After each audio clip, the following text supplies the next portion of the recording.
कोरोनामुळे आपल्या जीवनामध्ये आमूलाग्र असे बदल झाले आणि बदलत्या काळासोबत आपल्या जीवनामध्ये सुद्धा बदल होऊ लागले। कोरोनामुळे डिजिटलायझेशन वाढू लागलं।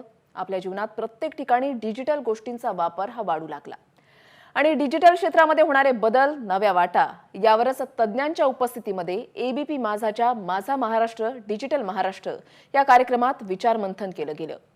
केंद्रीय मंत्री प्रकाश जावडेकर, अभिनेता श्रेयस तळपदे आणि ग्लोबल टीचर अवॉर्ड विजेते शिक्षक रणजित सिंग डिसले यांच्या उपस्थितीमध्ये या कार्यक्रमाची सुरुवात झाली। पाहुयात बदलत्या काळानुसार बदलत्या युगाचा माझा महाराष्ट्र डिजिटल महाराष्ट्र।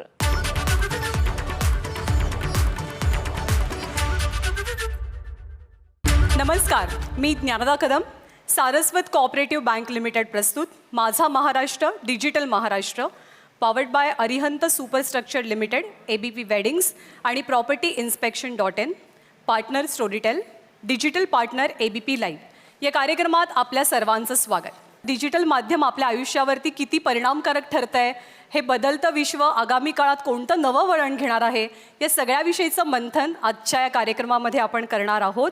या कार्यक्रमाची संकल्पना अधिकपणे स्पष्ट करून सांगण्यासाठी आणि पुढची माहिती देण्यासाठी एबीपी माझाचे संपादक राजीव खांडेकर यांना मी मंचावर येण्याची विनंती करते। नमस्कार आणि आपल्या सगळ्यांचं स्वागत करताना मला 2010 मध्ये एक आम्ही कार्यक्रम घेतला होता, माझा 2020, म्हणजे 2020 मध्ये महाराष्ट्र कसा असेल याचा धांडोळा घेण्यासाठी हा जेव्हा कार्यक्रम आम्ही घेतला होता, तेव्हा त्या कार्यक्रमामध्ये शेतीविषयक अभ्यासक, अर्थविषयक अभ्यासक अतुल देऊळगावकर यांनी एक गोष्ट म्हणूया किंवा एक उतारा वाचून दाखवला होता आणि त्याचं नाव होतं शेतीतले काटे आणि काटेकोर शेती असं। आणि अर्थात याच्यातून त्यांनी 2050चं चित्र साधारण कसं असेल याविषयी माहिती दिली होती। तर त्याचं मला आत्ता असं वाटतं की या कार्यक्रमाची सुरुवात करताना आधी मी हे वाचून दाखवतो की त्यांनी काय गोष्ट सांगितली होती आणि मग मी माझं मनोगत व्यक्त करतो। इसवी सन 2050, रानबा उठला, सवयीप्रमाणे लॅपटॉप ऑन करून त्यानं चहा टाकला। कोऱ्या चहाचा घोट घेत हवामानाचा अंदाज घेण्यासाठी तो उपग्रहावरून दिसणाऱ्या ढगांकडे पाहू लागला। आंध्र प्रदेशातील विशाखापट्टणहून येणाऱ्या 200 DBZ घनतेच्या ढगांची हालचाल पाहून रानबा चक्रावून गेला। त्यानं लागलीच फोन उचलला। Hello, good morning. Very good morning. महाराष्ट्राच्या आपत्ती व्यवस्थापन कक्षातून मी सिद्धार्थ बोलतो, मी आपली काय मदत करू? सिद्धार्थजी, थँक्यू। मी उदगीरहून रानबा बोलतोय। आपण सॅटेलाईट इमेजेस पाहताय का? हो, मी अफगाणिस्तान आणि चीनकडून येणाऱ्या वाऱ्यांचा अंदाज घेतोय। त्यावर रानबा म्हणतो, आंध्रच्या किनारपट्टीवरून येणाऱ्या ढगांकडे तुम्ही पाहाल काय? मला काहीतरी गडबड दिसते। सिद्धार्थ म्हणाला, पाहतो हां, एकच मिनिट। अरेच्चा, एक्स्ट्रीमली सॉरी, मोठी गारपीट होण्याची लक्षणं आहेत। तुमच्या गावाचं स्थान सांगाल का? हुडकण्यात वेळ जायला नको। मग रानबा सांगतो, 18 अक्षांश आणि 78.5 रेखांश। काही क्षण गेले। मग सिद्धार्थनं सांगितलं, साधारण पुढच्या 36 ते 40 तासात तुमच्या गावांपर्यंत हे ढग पोचतील। तुमच्या भागातील द्राक्ष आणि केळीला धोका आहे। शिवाय तुमच्याकडे ॲथलेटिक्सच्या राष्ट्रीय स्पर्धा आहेत। ठीक आहे, मी आत्ताच लातूर बेस रडारला कळवतो। हवामान तज्ज्ञांसह आपलं विमान घेऊन तासाभरात तिकडे ते पोचतील। तुम्ही वेळीच सावध केलं। आपण या गारा विरघळवूया आणि त्यांचा साधा पाऊस घेऊया। रानबा निर्धास्त झाला। मग रानबानं जानेवारी महिन्यात त्याला लागणाऱ्या 1 घनमीटर पाण्याची गरज आहे असा मेल आशियान वॉटर अँड इलेक्ट्रिसिटी अथॉरिटीला करून टाकला। वेबसाईटवरून अपडेट आली। मग त्याच्यामध्ये त्याला हेही कळलं की चीनला आज किती पाण्याची गरज आहे, पाकिस्तानला किती पाण्याची गरज आहे। ते झाल्यानंतर त्या वेबसाईटवरून रानबा शिकागो मार्केटकडे गेला। गव्हाचा भाव त्यांना मागं $50 पडला होता। $250ला गहू ढकलला गेला होता। आपलेही भाव पडणार याचा अंदाज येताच रानबानं गहू बाजारात न आणता तो त्याचं बिस्किट करायचा निर्णय घेतला आणि सकाळची कामं आटोपून रानबा टेनिस खेळायला निघाला। असं चित्र 2050 साठीचं फार स्वप्नवत वाटेल असं 2010मध्ये रेखाटलं गेलं होतं, रंगवलं गेलं होतं, प्रत्यक्षामध्ये आपण आज 2020मध्ये असताना असं दिसतंय की हे चित्र प्रत्यक्षात येण्यासाठी 2050ची गरज नाही, पुढच्या 2-5 वर्षामध्ये यातली प्रत्येक गोष्ट प्रत्यक्षात झालेली आपल्याला दिसेल. आणि इतकं मोठं काहीतरी जे काही आपल्या आयुष्यात घडतं आहे, आपल्या आयुष्याच्या प्रत्येक अंगाला स्पर्श करणारं नाही, सगळं प्रत्येक अंग घुसळवून टाकणारं असं जे काही घडतं आहे ते डिजिटलच्या माध्यमातून घडतं आहे. आणि त्यामुळं डिजिटल महाराष्ट्रामध्ये, डिजिटलच्या या विश्वामध्ये महाराष्ट्र कुठं आहे, आपण याच्यामध्ये आणखीन काय करू शकतो, यासाठी या कार्यक्रमाचं आयोजन गेल्या काही वर्षांपासून आपण करत आहोत. ABP माझा करते. खरं तर मी असं मला सांगायला आवडेल की डिजिटलच्या प्लॅटफॉर्मवर जे आपल्याकडच्या मीडियामधली जी सगळ्यात पहिल्यांदा मंडळी आली त्याच्यामध्ये ABP माझा होता. आणि त्यामुळंच आज मग ते यूट्यूब असेल, इन्स्टा असेल, ट्विटर असेल, फेसबुक असेल, ह्या प्रत्येक प्लॅटफॉर्मवर ABP माझा हा त्याचं अग्रस्थान त्यानं निर्माण केलेलं आहे. आणि तो बाकीच्या स्पर्धकांच्याही खूप पुढं आपलं स्थान टिकवून राहिलेलं आहे. मुळामध्ये असं आहे की ज्याचा आत्ता उल्लेख झाला, खास करून या गेल्या वर्षभराच्या काळामध्ये डिजिटल हे आपल्या आयुष्यातलं किती महत्त्वाचं अंग आहे याचा प्रत्यय आपल्या सगळ्यांना आला. खरं तर 2000मध्ये जेव्हा मोबाईल फोन आपल्या हातात आले तेव्हा मला असं आठवतं की नॅसडॅकचे देवांग मेहता वगैरे जी मंडळी होती ती असं सांगायची की मोबाईल हे तुमच्या आयुष्यामध्ये इतकं महत्त्वाचा भाग बनणार आहे की यापुढच्या काळामध्ये तुम्ही त्याच्यावरून रेल्वेची तिकीटं काढू शकाल, बँकांचे व्यवहार करू शकाल, तुम्ही सिनेमाची तिकीटं बुक करू शकाल. तर कळायचंच नाही की हे कसं शक्य आहे. त्यावेळच्या फोनकडं बघितल्यावर ह्याच्यातून बँकांचे व्यवहार कसे होणार, ह्याच्यातून फोनची तिकीटं कशी निघणार, रेल्वेचं बुकिंग कसं होणार. पण ते सगळे जे काही त्यावेळचे दावे होते म्हणूया किंवा त्यावेळची जी स्वप्न होती ती आज आपल्या सगळ्यांच्या आयुष्यामध्ये प्रत्यक्षामध्ये उतरलेली आहेत. आपल्या सगळ्यांचं आयुष्य आपल्याला हवं नको याचा विचार न करता डिजिटलमय झालेलं आहे. आणि त्याचे जे काही फायदे आहेत ते या कोरोनाच्या काळामध्ये आपण सगळ्यांनी अनुभवलेले आहेत. अदरवाईज जर डिजिटल नसतं तर आपलं हे कोरोना काळातलं वर्षभराचं आयुष्य कसं गेलं असतं याचा आपण आज विचारही करू शकत नाही, अशी खरं तर परिस्थिती आहे. मग ते शिक्षणाच्या बाबतीत असेल, कॉमर्स, ई-कॉमर्स किंवा या दृष्टीनं असेल, करमणुकीच्या दृष्टीनं असेल, डिजिटलमय असं आपलं हे विश्व झालेलं असताना आपल्याला ह्याच्यातून नव्या संधी काय आहेत आणि याच्यातून संधींच्या बरोबर निर्माण होणारे प्रश्न आणि त्याच्याबरोबरची आव्हानं काय आहेत, या सगळ्याचा उहापोह करण्यासाठी, त्याचा आढावा घेण्यासाठी या कार्यक्रमाचं आयोजन करण्यात आलेलं आहे. याबरोबर आम्ही गेल्या अनेक वर्षांपासून किंबहुना मी म्हणेन डिजिटल महाराष्ट्र, माझा महाराष्ट्र डिजिटल महाराष्ट्र हा कार्यक्रम घेत असताना ABP माझा हे पहिलं असं वेब पोर्टल होतं ज्याच्यावर ब्लॉगसाठीची स्पर्धा घेतली जाती. रणजित डिसले यांनी पहिल्याच स्पर्धेमध्ये प्रथम पुरस्कार त्यांना त्यावेळेला त्यांच्या ब्लॉगला मिळालेला होता. यावर्षीपासून मीम्स हे आता आपल्या सगळ्यांच्या आयुष्यामध्ये हास्याचे किंवा विरंगुळ्याचे क्षण निर्माण करणारे एक नवीन माध्यम म्हणूया आपण निर्माण झाले. ब्लॉगच्या स्पर्धेच्या बरोबर मीम्सची स्पर्धाही आम्ही या वर्षापासून घ्यायला सुरुवात केलेली आहे. आणि या सगळ्याच्या विजेत्यांची घोषणा आज आपण करणार आहोत. या सगळ्यासाठी खास आवर्जून केंद्रीय माहिती आणि प्रसारण मंत्री प्रकाश जावडेकरजी आलेले आहेत. मी खूप आपले आभार मानतो आणि खूप मनापासून स्वागत करतो. श्रेयस तळपदे जे मराठी आणि त्याच्यानंतर आता हिंदी सिनेमासृष्टीमध्ये आपलं स्वतंत्र व्यक्तिमत्व किंवा एक ठसा उमटवणारं व्यक्तिमत्व असं त्यांचं निर्माण झालेलं आहे. आत्ता बोलताना त्यांनी, मला माहिती नव्हती ती गोष्ट, त्यांनी सांगितली की थिएटरसाठी आणि परफॉर्मिंग आर्टसाठीचं नवा डिजिटल एक OTT प्लॅटफॉर्म ते निर्माण करतायत. या उद्घाटनाच्या कार्यक्रमाला तेही प्रमुख पाहुणे म्हणून आहेत. आणि ज्यांची ग्लोबल टीचर म्हणून निवड झाली आणि महाराष्ट्राला, प्रत्येक मराठी माणसाला अभिमान वाटेल असं शैक्षणिक क्षेत्रात काम करणारे रणजित डिसले सर, तेही आज या कार्यक्रमाला, उद्घाटनाच्या कार्यक्रमासाठी आहेत. मी आपल्या सगळ्यांचे आभार मानतो आणि खूप मनापासून स्वागत करून थांबतो. नमस्कार. राजीव सर आणि Mona Jain chief revenue officer ABP network यांना मी विनंती करते की त्यांनी केंद्रीय माहिती आणि प्रसारण मंत्री प्रकाश जावडेकर सर यांचं स्वागत करावं. जमाना जरी डिजिटलचा असला जावडेकर सर तरी पुस्तकरूपी भेट द्यायला मी विसरलो नाही आहे.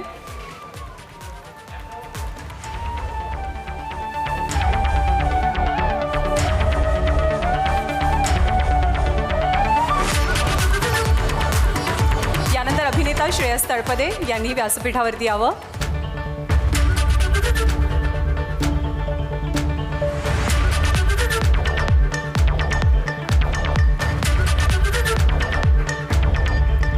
ग्लोबल टीचर पुरस्कार विजेते आणि प्रयोगशील शिक्षक रणजितसिंह डिसले सर तुम्ही मंचावरती यावं.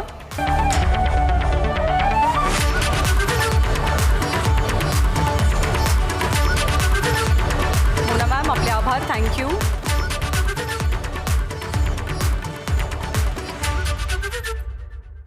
राजीव सरांनी आता बोलताना उल्लेख केला की आम्ही खूप आधीपासून म्हणजे कितीही मोबाईल हातात आला तरीसुद्धा लिखाण महत्त्वाचं, डिजिटल विश्वाकडे आपण कितीही वळलो तरी वाचन महत्त्वाचं आणि याच दोन गोष्टी विचारात घेऊन सर्वांनी लिहितं राहावं, काहीतरी सतत लिहावं, आपले विचार थेटपणे एखाद्या प्लॅटफॉर्मवरती मांडावेत. म्हणून ABP माझानं ब्लॉग माझा स्पर्धा सुरू केली आणि आत्ता यावर्षी जी ब्लॉग माझा स्पर्धा घेण्यात आली त्या स्पर्धेचे विजेते कोण कोण आहेत ते आपण पाहूया. तृतीय क्रमांक ब्लॉग माझा स्पर्धेचा अमोल कुलकर्णी.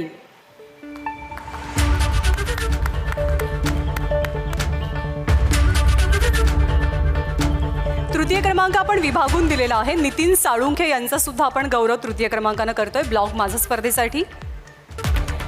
द्वितीय क्रमांकाचं पारितोषिक ब्लॉग माझा स्पर्धेसाठी अनिल गोविलकर यांना दिलं जात आहे.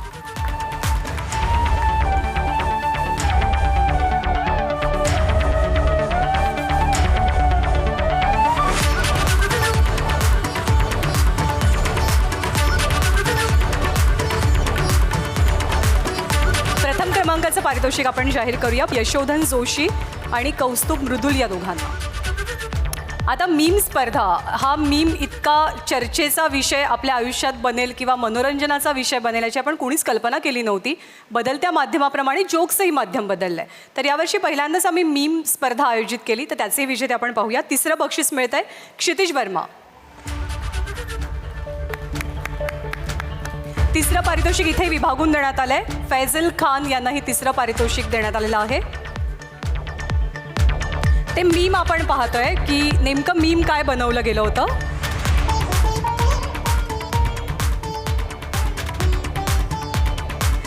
द्वितीय पुरस्कार मिळालाय ऋतुजा पाटील.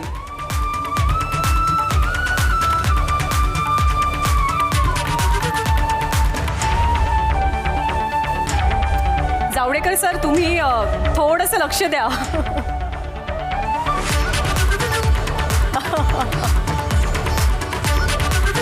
आणि पहिलं पारितोषिक मिळतं आहे अनिकेत मेढेकरला. अनिकेतचं मीम आपण पाहूया.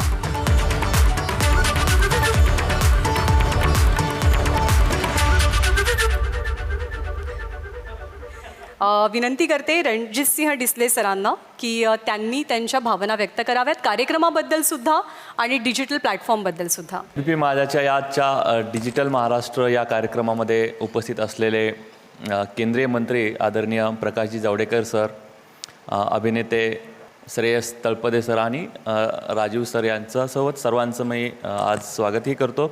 जशी मगा सर रायबाची गोष्ट सांगितली आणि रायबा 2050मध्ये कशी शेती करत होता किंवा करू शकतो असं एक चित्र तुम्ही डोळ्यासमोर आणलं आणि तिथं बसल्या बसल्या डोक्यात विचार आले की रायबा मग शाळेत काय करत होता आणि मग त्याला डिजिटल एज्युकेशन कसं दिलं गेलं तर त्याच्यामुळेच तो शेती करताना एवढा ॲडव्हान्स पद्धतीची शेती करू शकला.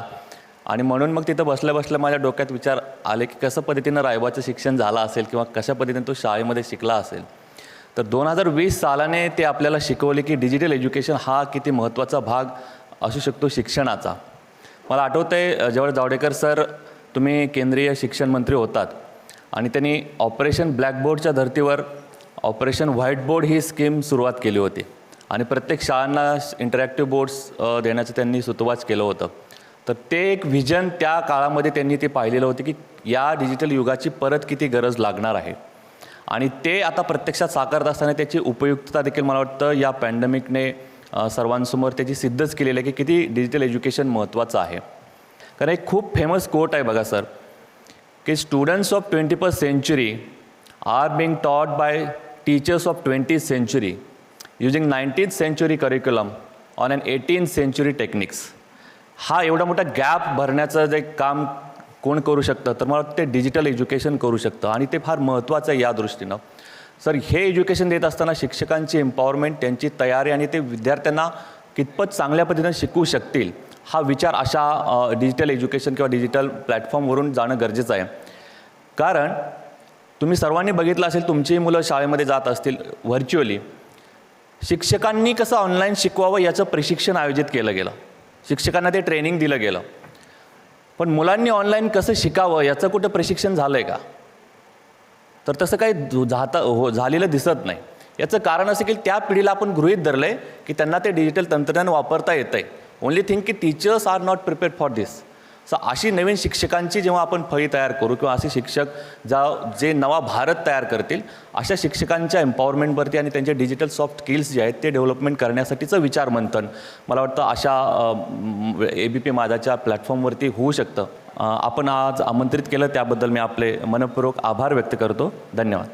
अभिनेता श्रेयस तळपदे, श्रेयस तुमच्याकडनं अर्थातच OTT प्लॅटफॉर्म्सचा जमाना, डिजिटल माध्यमामुळे, गेल्या लॉकडाऊनमुळे मनोरंजन विश्वात काय बदल झाले, पुढे काय होतील हे आम्हाला ऐकायला नक्की आवडेल. नमस्कार. सगळ्यात आधी तर खूप खूप आभार ABP माझाचे की लाईव्ह कार्यक्रमांना तर हल्ली आम्ही विसरूनच गेलो होतो की कसे असतात, कसे दिसतात. पण तरी बरं वाटतं आहे सगळ्यांना लाईव्ह असं बघून. नाटकाचा माणूस आहे त्यामुळे लाईव्ह परफॉर्मन्सची सवय जाणार नाही. मला असं वाटतं की इकडे मी एका वेगळ्या रोलमध्ये थोडीशी माझी या डिजिटल विश्वामुळे एक एंट्री झाली आहे आणि ते म्हणजे एक एंटरप्रेन्युअर. सो एंटरप्रेन्युअर मला बनवण्यामागे सगळ्यात मोठा हात आहे कोरोनाचा. आणि 2020मध्ये आपण सगळ्यांनीच एकंदरीतच खूप त्रास झाला, दुःखही झालं. पण त्याचबरोबर मला असं वाटतं की एक अपॉर्च्युनिटी आपल्यासमोर आली की जसं 2019पर्यंत OTT काय हे लोकांना माहितीही नव्हतं. 2020मध्ये सडनली OTT फक्त कळलंच नाही तर OTT घराघरामध्ये एक शब्द जो कोरोनानंतर सगळ्यात जास्त वापरला गेला असेल तर मला वाटतं तो होता OTT आणि कॉन्टेंट. आपल्या व्ह्यूइंग हॅबिट्स सगळ्या बदलल्या. म्हणजे सिनेमाघरं बंद झाली, थिएटर्स बंद झाली आणि आपल्याला कळत नव्हतं आता काय करायचं, कारण शूटिंग्स बंद झाली आहेत. आता एंटरटेनमेंट काय होणार, कसं होणार. आपण सगळे घरी बसून आहोत. काही जण वर्क फ्रॉम होम करत होती, पण आम्ही काय करणार. आम्ही वर्क फ्रॉम होम टेक्निकली करू शकत नव्हतो. पण त्यातूनही लोकांनी काही ना काहीतरी मार्ग शोधून काढले. घरी काही व्हिडिओ शूट केले, ते डिजिटली अपलोड केले. आणि या सगळ्या गोष्टींमधनंच जसं मार्क ट्वेननी एक म्हटलं आहे की there are two most important days in your life. One is the day when you are born and the other is the day when you know the reason why you are born. So I guess somewhere 2020 also gave me my purpose in life. So I will take it as an opportunity because अशा परिस्थितींमधनंच आपण काहीतरी out of the box विचार करतो, आपल्या comfort झोनमधनं बाहेर निघतो आणि काहीतरी विचार करतो. आणि आय रिमेंबर 3 मे 2020ला विनोद तावडेजींनी एक झूम मीटिंग घेतली होती. बाय द वे झूम मीटिंग्समध्ये असं पण होतं की मुलांचं शिक्षण चालू असतं आणि मागे वडिलांना भांडी घासताना पण बघतो आपण बऱ्याचदा. पण त्या झूम मीटिंगमध्ये सर बरेच जणं आमच्या नाटक क्षेत्रातले, सिरियल सिनेमाचे काही दिग्गज, काही माझे मित्र सगळे होते मराठी इंडस्ट्रीचे. आणि असा विषय झाला की आपण काय करायचं, एस्पेशली नाटकांसाठी काय करायचं, की जे लाईव्ह शोजवर डिपेंडंट आहेत त्याच्यासाठी काय करायचं. आणि बोलता मी असं बोललो की सर आता सगळं ऑनलाईन होतं आहे, आपण असं करू शकतो की एखादं नाटक शूट करून एखाद्या ऑनलाईन प्लॅटफॉर्मवर टाकूया. जे काही पैसे येतील तो रेव्हेन्यू आपण प्रोड्युसर्सना, टेक्निशियन्सना, ॲक्टर्सना देऊया आणि त्यांना काही नाही तर काहीतरी पैसे मिळतील. आपण सगळे प्रोटोकॉल्स पाळून एक नाटक शूट करून टाकूया. And I am very happy to say that मागच्या अख्ख्या वर्षभरामध्ये आम्ही त्याच्यावर काम केलं. We are very happy that 9 Rasa, आमच्या प्लॅटफॉर्मचं नाव 9 रासा आहे by the way, which will be launching next month on April 9th आम्ही तो लॉन्च करतो आहे. आणि या काळामध्ये we ended up creating jobs, around 1500 jobs for various people from theatre communities. Thank you so much. जय हिंद, जय महाराष्ट्र. आभार श्रेयस.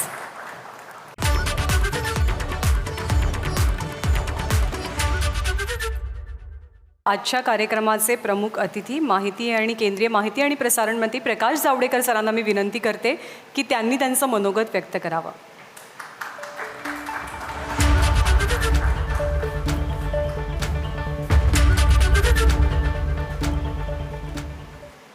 सर्वांनी आपापल्या क्षेत्रात टेक्नॉलॉजीनी काय बदल घडवले सांगितले, तर मलाही सांगितलं पाहिजे गव्हर्नन्समध्ये काय बदल झाले. आमच्या करोना काळामध्ये 1 वर्षामध्ये 50हून अधिक कॅबिनेटच्या मीटिंग या व्हर्च्युअल झाल्या. So we are anywhere but we are there, ही स्थिती आली आणि त्यामुळे कुठलाही निर्णय अडकला नाही आणि सातत्याने नवे निर्णय घेता आले. दुसरं त्याहीपेक्षा राजीव गांधी नेहमी म्हणायचे की मी 100 रुपये पाठवतो पण शेतकऱ्याच्या हातात 15च रुपये पोचतात, असं ते सांगायचे. पण आता 12,30,00,000 शेतकऱ्यांना त्यांच्या आपापल्या खात्यामध्ये 2,000 रुपये मोदी एक क्लिक दाबतात आणि 10 मिनिटामध्ये सगळ्यांच्या खात्यामध्ये जमा होतात. हा डिजिटलचा चमत्कार आहे, हा गव्हर्नन्समधला चमत्कार आहे. गेल्या 3 वर्षामध्ये 35 कोटी लोकांना 13 लाख कोटी रुपये एवढे आम्ही DBTच्या माध्यमातून पाठवले. आणि ज्याचे त्याला मिळाले, कुणाचं घर झालं त्याला मिळालं, ज्याचं टॉयलेट बांधलं त्याला मिळालं, प्रत्येकाला पैसे हातात मिळाले. ही कधी अनुभवच नव्हता आला गेल्या 70 वर्षामध्ये. तर मी महाराष्ट्राच्या IT टास्क फोर्सचा अध्यक्ष होतो 98मध्ये. त्यावेळेला मी अमेरिकेत गेलो होतो. तो स्टीव्ह जॉब्सला बरोबर आम्ही 2 दिवस होतो त्यांच्या फॅक्टरीमध्ये. आणि तिथे त्यांनी त्यावेळेला आयफोन आलेला नव्हता, असा बहुगुणी बहुदुधी आखुडशिंगी असा फोन नव्हता. आणि त्यामुळे तो असा हातात हे धरून म्हणायचा की I am creating one handheld which will change the life. त्याचं 2 दिवस ऐकल्यावर आम्हाला अनेकांना वाटायला लागलं हा दिवा स्वप्न पाहणारा माणूस दिसतो. पण नव्हतं. ज्याचा टेक्नॉलॉजीवर विश्वास आहे तो हे सगळं घडवून आणू शकतो, हे आपण पाहतो. भाजीवाल्याच्या दुकानात सुद्धा QR कोड असतो, पटकन लोक करून पेमेंट देतात. त्यामुळे हा जो बदल घडला आहे हा फार महत्त्वाचा आहे आणि त्याने आपलं जीवन अधिक चांगलं होणार आहे. नव्या गोष्टीचं स्वागत केलं पाहिजे. आत्ता जे आम्ही OTT प्लॅटफॉर्मसुद्धा पहा कसा विकास झाला. 40 प्लॅटफॉर्म्स आहेत, लोकांना चांगली करमणूक मिळते. 700 चॅनल्स आहेत, आकाशवाणीची केंद्र शेकडो हजारो झाली. तर ही चांगली गोष्ट आहे. माहितीचा स्रोत सगळ्यांपर्यंत पोचला पाहिजे. हा तो नीट असला पाहिजे आणि समाज विघातक असता कामा नये. यासाठी नियमन करणं सरकारचं काम आहे. तेवढंच आम्ही केलं आहे. आम्ही OTT नियमामध्ये केलं आहे काय? केलं आहे एकच की तुमच्याकडे तक्रार कोणीही केली तर त्या तक्रारीला उत्तर जाण्याची स्वतःची व्यवस्था पाहिजे. यात काय चूक आहे? काय स्वातंत्र्याचा संकोच आहे? काही नाही. दुसरं आम्ही केलेलं आहे की तुम्ही तुमच्या 40 लोकांनी एकत्र येऊन किंवा 40पेक्षा जास्तही एक सेल्फ रेग्युलेशन मेकॅनिझम तयार करा. 6 लोकांचं मंडळ करा की कोणाची तक्रार तरीसुद्धा राहिली तर त्याची सुनावणी होईल आणि त्याप्रमाणे जर चूक केली असेल चॅनलनी प्लॅटफॉर्मनी तर त्यांना त्याविषयीची समज मिळेल. जसं TVला जो नियम आहे, आम्ही लेवल प्लेईंग फील्ड दिला आहे की जो नियम TVला तोच OTT प्लॅटफॉर्मला. हा स्वातंत्र्याचा संकोच नाही, ही फॅसिलिटेशन आहे आणि समाज स्वातंत्र्य टिकवण्यासाठी. पण शेवट एवढंच सांगतो की आपल्या जीवनात किती फरक पडला. म्हणजे आज मीमच्या स्पर्धकांना आपण बक्षिसं दिली, ब्लॉगच्या स्पर्धकांना बक्षिसं दिली. कुठे होते हे प्लॅटफॉर्म? 15-20 वर्षापूर्वी लेख लिहायचा तर वर्तमानपत्रांकडे हजारो लेख येऊन पडायचे, पण सगळ्याला छापाला जागा नसायची. आता लोक आपल्या मनाला येतात ते लिहितात. हे सामर्थ्य आहे व्हॉट्सॲपचं. म्हणजे माणसांना प्लॅटफॉर्म मिळाला, माणसांना स्वतःचं प्रतिभा आणि म्हणणं मांडण्याचा एक अधिकाराचा प्लॅटफॉर्म झाला आणि तो तसाच राहावा अशीच सरकारची इच्छा आहे. आणि त्याच्यामध्ये फक्त समाजामध्ये तेढ निर्माण होऊ नये, खोट्या अफवा पसरू नयेत, फेक न्यूज पसरू नयेत आणि अशांती निर्माण होऊ नये, पब्लिक ऑर्डर आणि आपले मित्रराष्ट्रांशी संबंध घाणेरडे होऊ नयेत, एवढाच काम करण्याचा हा मुद्दा आहे. महाराष्ट्र डिजिटल असं म्हटलं आहे. खरं म्हणजे डिजिटल झाल्यावर महाराष्ट्र नावाचं काही राहत नाही, ते सगळ्या देशाचं सगळ्या जगाचं एकच विश्व आहे. डिजिटल विश्व हे भौगोलिक सीमांच्या पलीकडे आहे. त्यामुळे तिथे हा असा प्रदेश किंवा गाव किंवा अमुक नाही.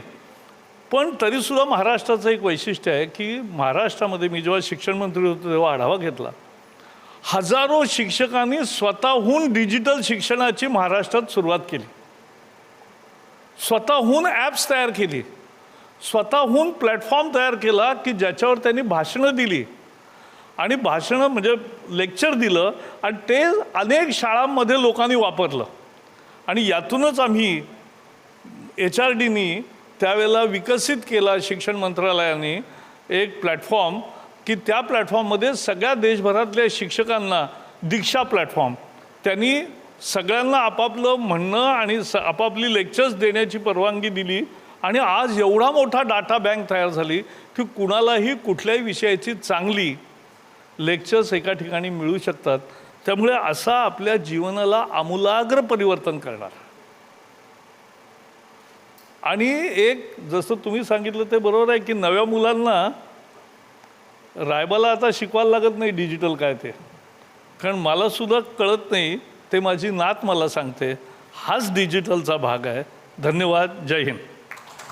मनापासून आभार सर आपले. सरांनी अगदी योग्य उल्लेख केला की डिजिटलमुळे नवी कवाडं किंवा नवी क्षितिजं कशी खुली झाली आहेत. मीम स्पर्धा आणि ब्लॉग माझा स्पर्धा ABP माझानं आयोजित केली होती. ब्लॉग माझा स्पर्धेसाठी परीक्षक म्हणून ऋषिकेश गुप्ते आणि बालाजी सुतार या दोघांनी काम केलं. त्या दोघांचे आभार. आणि सोबतच मीम स्पर्धेसाठी परीक्षक म्हणून काम केलं श्रीकांत बोजेवार आणि चारुहास पंडित, या चौघांचे मी आभार व्यक्त करते आणि आपलं आत्ताचं उद्घाटनाचं सत्र संपलंय असं घोषित करते. धन्यवाद.